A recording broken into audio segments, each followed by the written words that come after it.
Happy Friday, Boston Celtics fans, and happy day after a Game 1 blowout win over the Dallas Mavericks. As you guys can see, 107-89. We have now had about 12 hours, more than 12 hours, to really appreciate and digest what just happened in the first game of the NBA Finals. And while we already did post our live reactions to Game 1 on Celtics Today by Chat Sports, I want to hop on here and talk to you guys about what the Celtics had to say about their amazing performance, but what they can do differently moving forward. So with that being said, if you're glad the Celtics are up 1-0 against the Dallas Mavericks, go on ahead and like this video. Show the Boston Celtics some love. Hit that thumbs up button, because I'll tell you what, if we were down 0-1 right now, this video would look a lot different. But like I said, the Celtics are not satisfied with just one win, as they should be. The fact is, Game 1 doesn't really mean anything in a Game 7 series, if it happens to go there. ESPN did drop a good little statistic there saying that 70% of Game 1 winners do go on to win the NBA Finals, but Kobe Bryant said it first. Job's not finished. And Jaylen Brown is really bringing on that Mamba mentality as well after his Game 1 dominance. He did have a team high 22 points. He said in the locker room, this video went viral all over X this morning. I was watching it. In the locker room, everybody's giving their high fives. You know, even Deuce Tatum is giving the fist bump. We love it. And he said, don't get cute, fellas. Come on, it's just one game. That's what I need. I need that to be the mentality until you are hoisting Larry O'Brien's trophy above your head. I think that don't get cute, fellas, is the perfect thing to say. Be humble. Job's not finished. And here are my 3 takeaways from that Game 1 that I want to hear what the Celtics had to say about these major takeaways. Number 1, Porzingis is back. We're going to hear from Tingus Pingus himself on what he had to say about his unholy type of performance. And then the Celtics do still have third quarter troubles, but you got to trust Joe Mazzulla and you got to trust the Boston Celtics. They ended that third quarter with still a 20-point lead, so they really dug themselves out when they did decrease that lead to 8 points. And on the back half, Boston's defense was elite. We're going to talk about what Kyrie Irving had to say about getting a little shaken up in TD Garden. But first things first, Tingus Pingus. Here's what he had to say about his comeback to the court. It's kind of like a blur to me right now.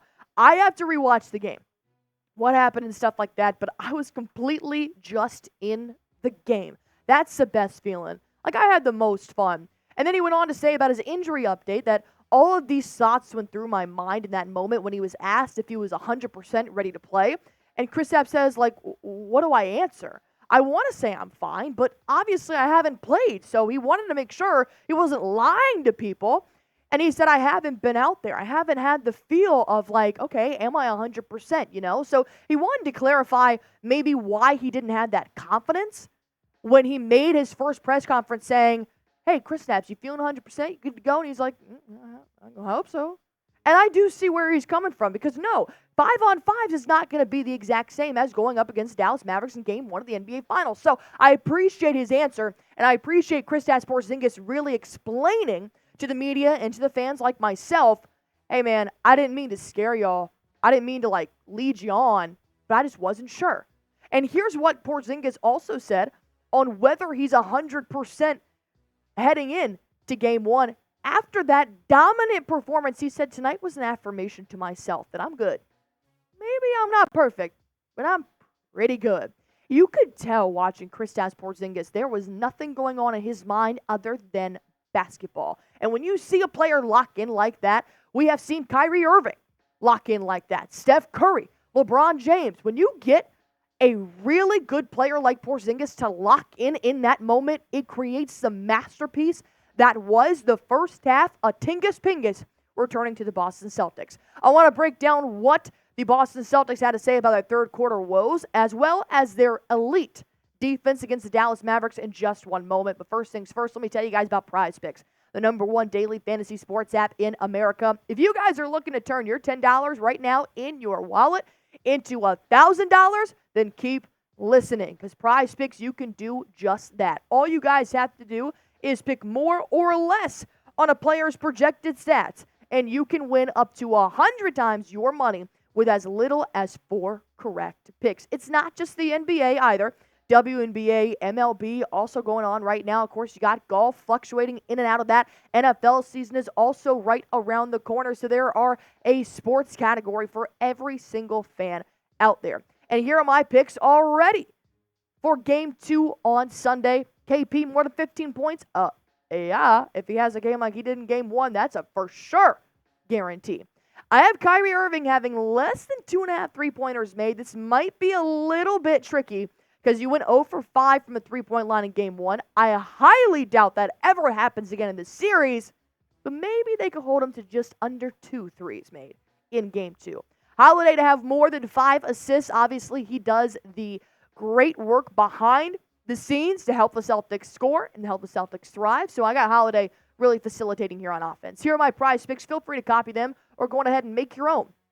All you guys have to do is download the app and use promo code CLNS for a first-time deposit match up to $100. And one more time, use that promo code CLNS. And all you guys have to do is pick more or less. It is truly that easy to watch yourself win some real money in real time. What is up with the Boston Celtics in the third quarter?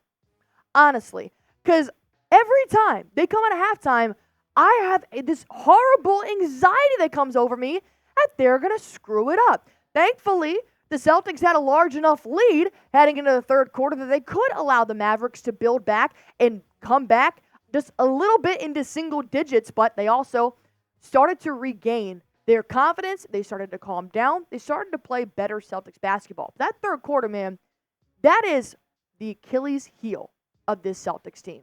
But you got to trust Joe Mazzulla, and you got to trust the Celtics to be able to bounce back. Here's what Derek White had to say on the Celtics third quarter in Game 1. He said, "You just took a deep breath, stayed together, stayed composed, and we kind of got good looks offensively. Then we moved the ball."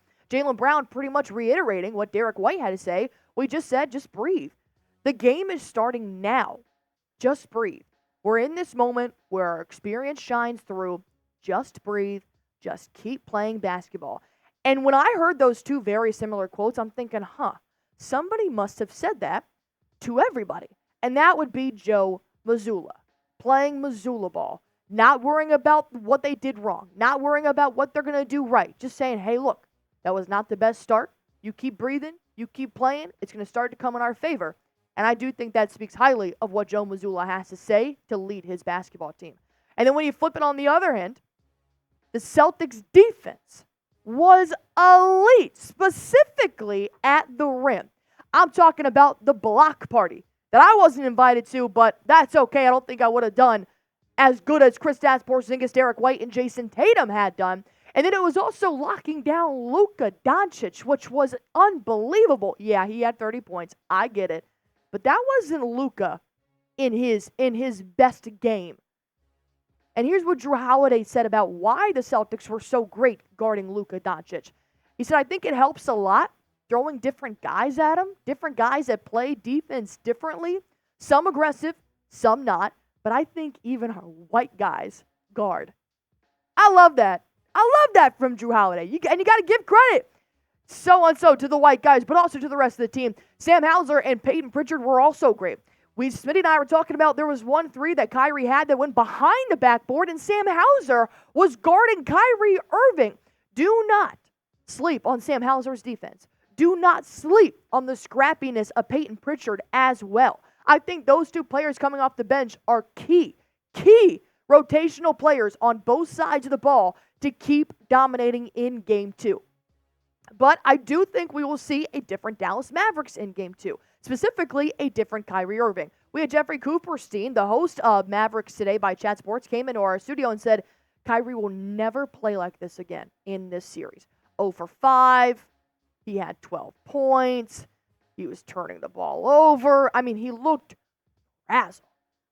And then he ended up having a message for TD Garden, which I thought was just in the most Kyrie Irving fashion ever, is scoring 12 points and multiple turnovers. And this is the comment you give after the game saying, I thought it was going to be a little louder in here. Well, whatever it was loud enough, Kyrie Irving. It looked like it was loud enough because the way that he was playing looked completely frazzled. And I agree. I will not say that he will be frazzled for the rest of the series because Kyrie Irving is a phenomenal clutch time player. but I probably wouldn't poke the bear being TD Garden, if I was Kyrie Irving. But with that being said, if you thought TD Garden was rocking for Game 1, obviously we weren't there. Our stream was rocking for Game 1. Then just like this video. If you want TD Garden to be rocking for Game 2, go on ahead and like this video to show the Boston Celtics some love. And as always, go Boston Celtics.